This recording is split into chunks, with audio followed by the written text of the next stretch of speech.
Hello and welcome to Critical Care MD. My name is Dr. Vikas Koparapu and I am a physician in pulmonary and critical care medicine. My goal with Critical Care MD lectures is to help you understand fundamental concepts of critical care medicine so that you are better prepared for your ICU rotations and you are more confident in caring for the critically ill patients.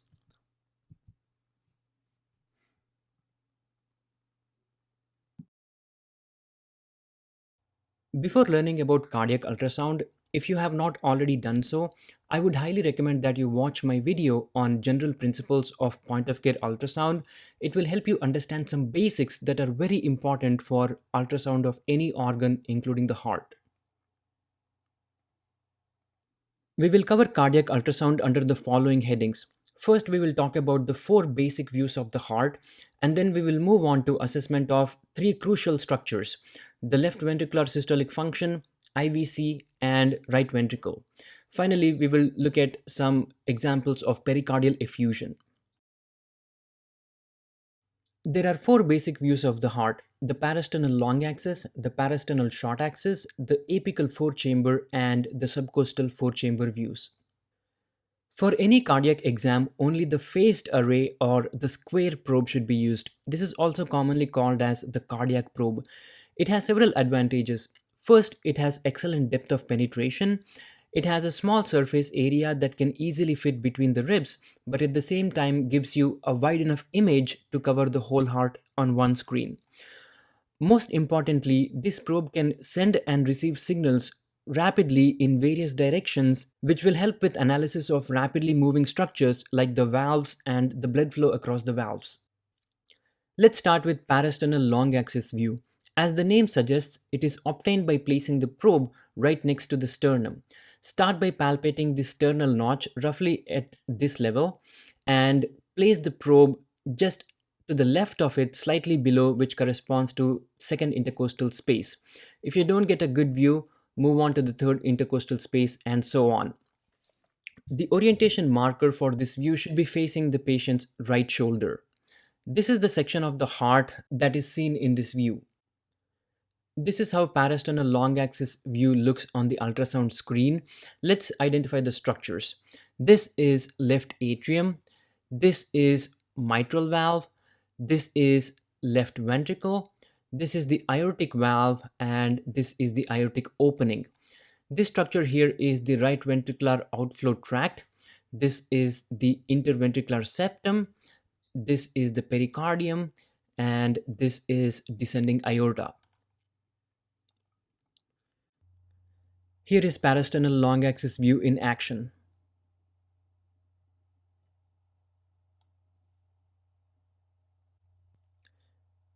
Here is another slightly zoomed out view, which is also showing descending thoracic aorta in the bottom. Let's move on to parasternal short axis view. This is obtained by staying at the same place where you obtained the parasternal long axis view, but simply rotating the probe around 90 degrees so that the orientation marker is facing the patient's left shoulder. This view basically gives you a cross-sectional view of the heart, as shown here. Here is how it looks on the ultrasound screen. Let's identify the structures. This is the cavity of left ventricle. This is interventricular septum. This is right ventricle. This is pericardium. Let's watch it in action. Here are a couple of examples of parasternal short axis view. Let's move on to apical four chamber view. This view is obtained by placing the probe slightly below and to the left of the nipple. Sometimes you'll have to move the probe medially or one intercostal space up or down to find the optimal position. Sometimes it will help if you feel the position of maximal impulse with your hand and use that as a guide to place the probe. It might also help to place the patient in left lateral decubitus position or have them turn towards their left to open up the heart for better view. The orientation marker should be held such that it is pointing towards 3 o'clock position. This is the section of the heart shown in this view. This is how it will look on the ultrasound screen. Let's identify the structures. The orientation marker is held towards patient's left, so this becomes patient's left atrium. left ventricle, right atrium, right ventricle, tricuspid valve, mitral valve, interventricular septum. Here is apical four-chamber view in action.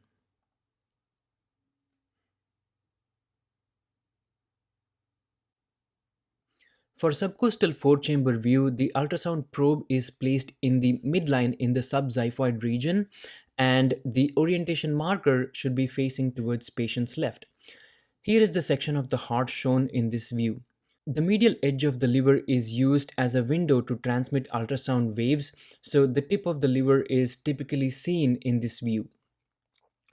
On the ultrasound screen, the point where the probe makes contact with the skin is shown on the top of the screen. So this is how it looks on the ultrasound screen. Let's identify the structures. The anterior most chamber of the heart is the right ventricle, which we are seeing here. This becomes right atrium, the tricuspid valve, left atrium, left ventricle, and the mitral valve and pericardium. Here is a recording of subcostal four-chamber view.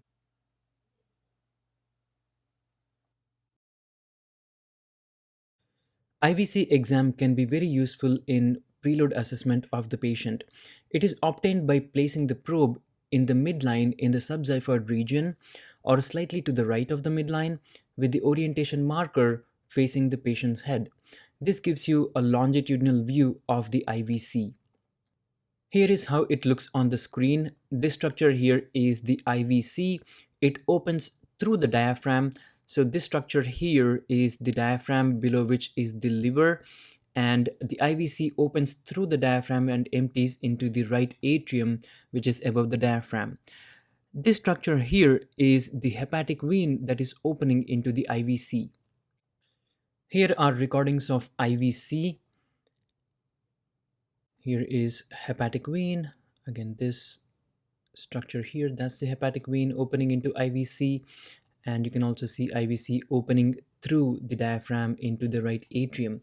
So these are two very important features that help you differentiate IVC from aorta.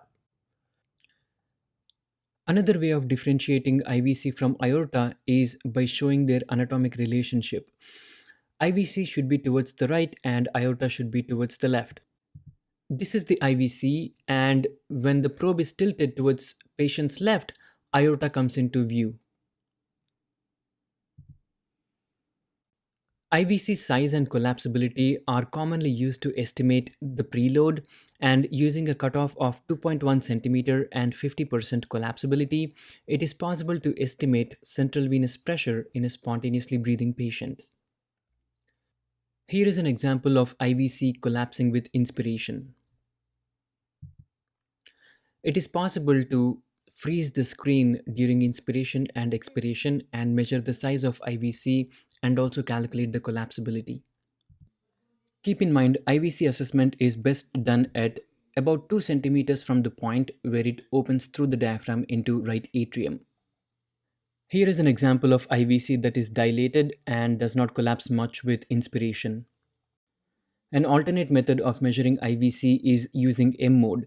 Details regarding M mode were discussed in the general principles video.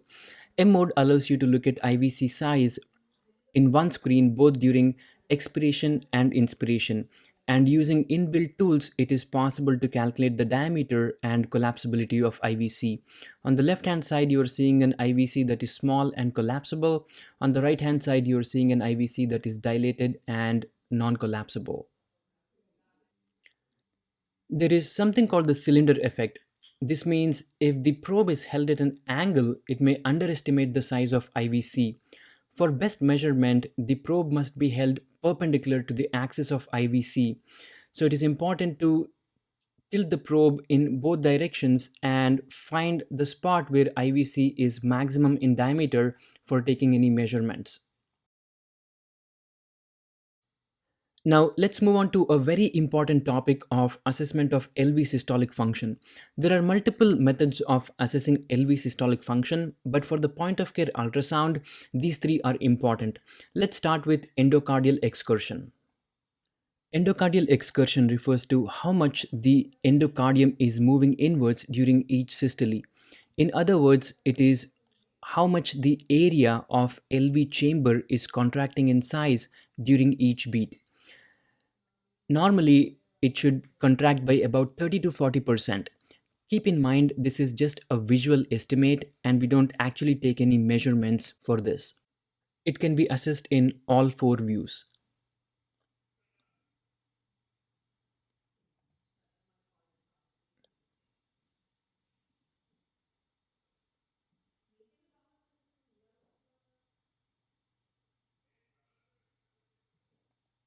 When assessing LV systolic function in parasternal short axis view, it is important to pay attention to the structures.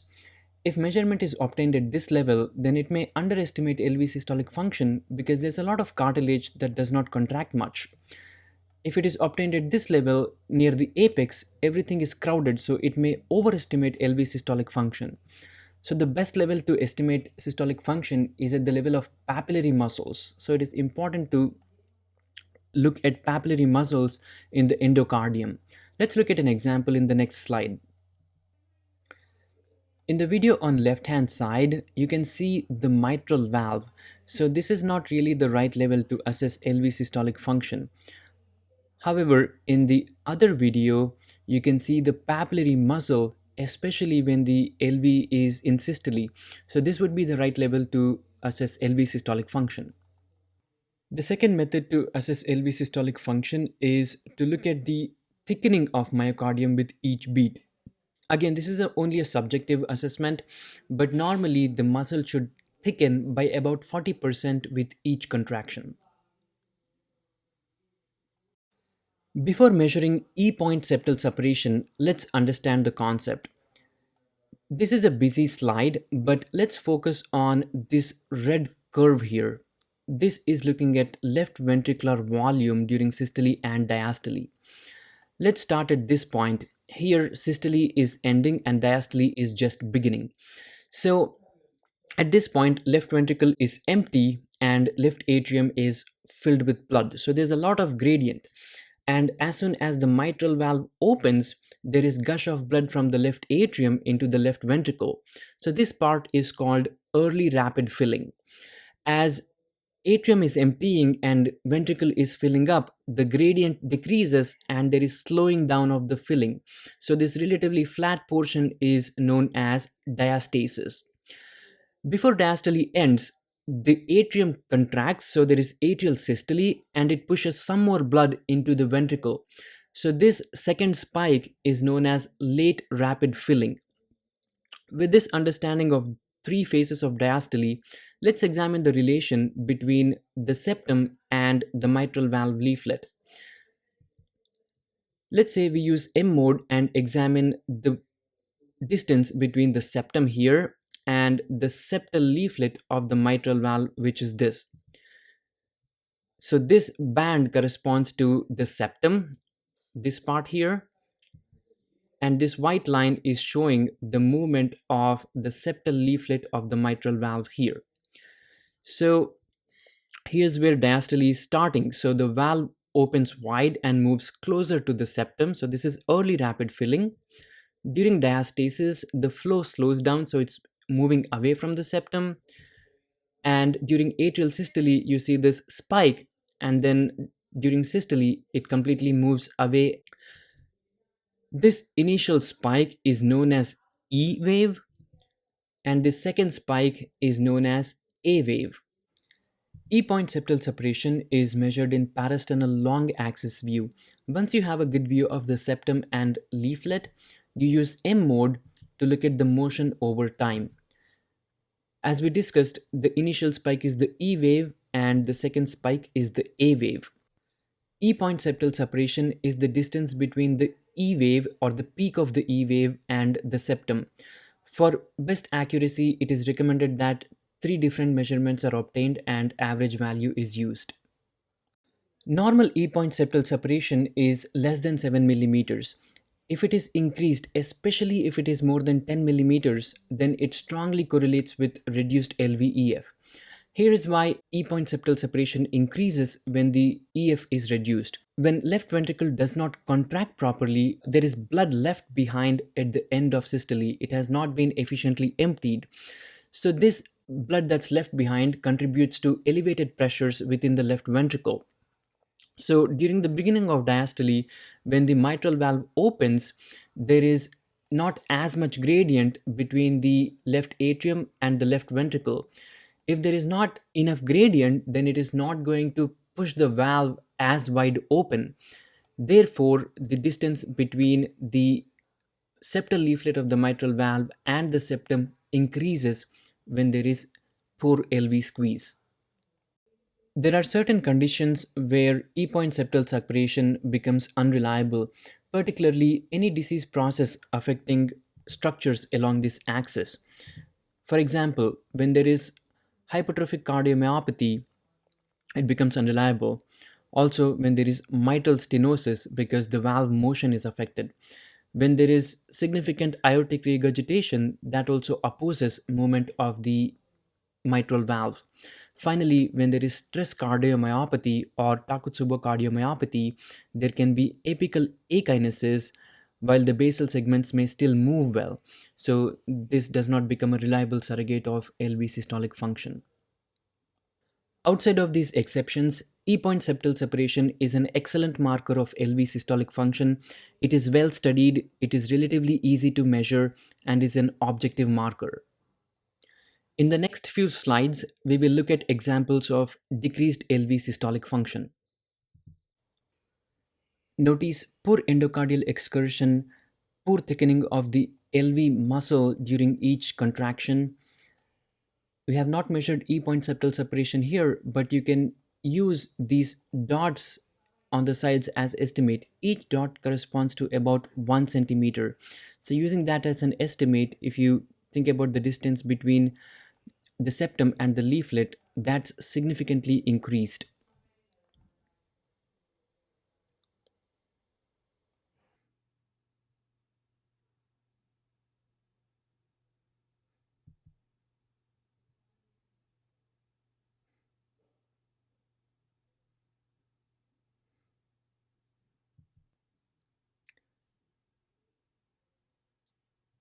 There is an additional finding here. There is a hyperechoic structure within the right ventricle that is either a right heart catheter or a pacemaker. Clinically, assessment of RV function can be very useful in evaluation of a couple of important pathologies, mainly pulmonary embolism and pulmonary hypertension. With point of care ultrasound, the following assessments of right ventricle can be made: size, shape, septum, TAPSE, which stands for tricuspid annulus planar systolic excursion, and as a bonus finding, we will talk about McConnell sign. Apical four-chamber view lets us assess the shape and size of RV. Area of right ventricle should be about one third the area of left ventricle. We don't make any measurements and this is only a subjective estimate. So visually, if the RV looks same size as LV or larger than LV, it is definitely abnormal. Normal RV shape is in the form of a triangle, but when there is RV dysfunction, it becomes oval or circular. In the parasternal short axis view, the shape of RV and the septum can be assessed. Normally, RV should be like a small crescent on the outside of LV, roughly one third the size of LV or smaller. In the presence of RV dysfunction, it becomes oval or circular in shape. LV normally is a much higher pressure chamber than RV, and the septum is usually pushed out towards the RV so that LV chamber appears nice and round in a normal parasternal short axis view. However, when there is RV dysfunction, there is increased pressure inside the RV and the septum is pushed towards the left ventricle and it can become flat. So this is called as D sign. Basically, the LV cavity is appearing in the shape of a D. When this septal flattening occurs in diastole, it indicates RV volume overload. And when it occurs during systole, it indicates pressure overload. Now let's talk about TAPSE, which stands for tricuspid annulus planar systolic excursion. It basically uses the longitudinal movement of the lateral tricuspid annulus as a surrogate marker for RV systolic function. To measure TAPSE, we have to use M mode and place the line along the lateral aspect of tricuspid annulus. It is important to find as lateral aspect of this annulus as possible, because if it is placed more medially, then it may underestimate TAPSE. So once you place the line at appropriate place, you push on M mode and you can visualize the movement of the valve over time. Using the inbuilt tools of measurement, it is possible to measure the vertical excursion of the tricuspid annulus and calculate TAPSE. Normal TAPSE should be greater than 21 millimeters. Anything less than 18 millimeters is abnormal. McConnell sign refers to the finding of relatively preserved movement of RV apex compared to the mid and basal walls. This finding is considered fairly specific for diagnosis of pulmonary embolism. It is, however, not diagnostic of PE, and an alternative imaging modality like CT angiogram should always be used for confirmation. In the next few slides, we will look at examples of pericardial effusion. Any fluid, including pericardial fluid, appears anechoic or black on ultrasound. You can see pericardial fluid here between the heart muscle and the pericardium. You can see some collection posteriorly as well here. Here is effusion in parasternal short axis view.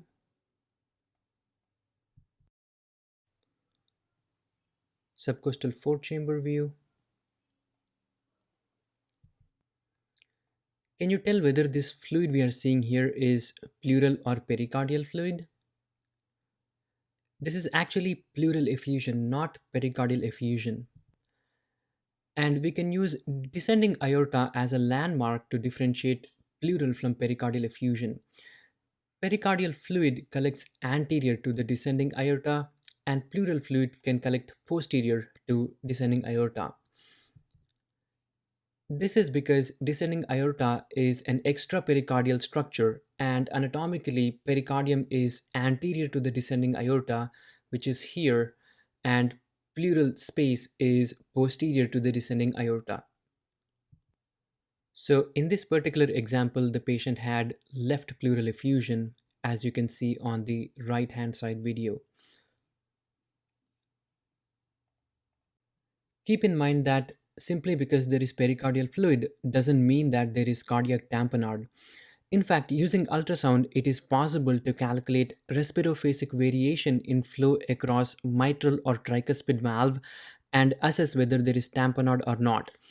Discussion of those techniques is beyond the scope of this video, but IVC assessment can be very useful when there is pericardial effusion.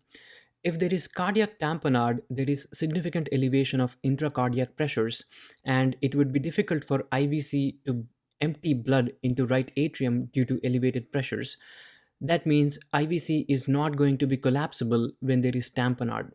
However, there are several other reasons for a non-collapsible IVC, so it is kind of a non-specific finding. But the take-home point here is that if the IVC is collapsible, then it strongly argues against tamponade because it argues against significantly elevated right atrial pressure. That concludes today's discussion. I hope you found this video helpful. If you did, please support my channel by clicking on the like and subscribe buttons. Also, share it with someone who you think will benefit from this lecture. Finally, I would love to hear your thoughts. Is there any part of this video you found particularly helpful? Is there anything I could have added to make this video more useful to you? And what topics would you like to see me discuss in the future? Do leave a comment and I will see you in the next video.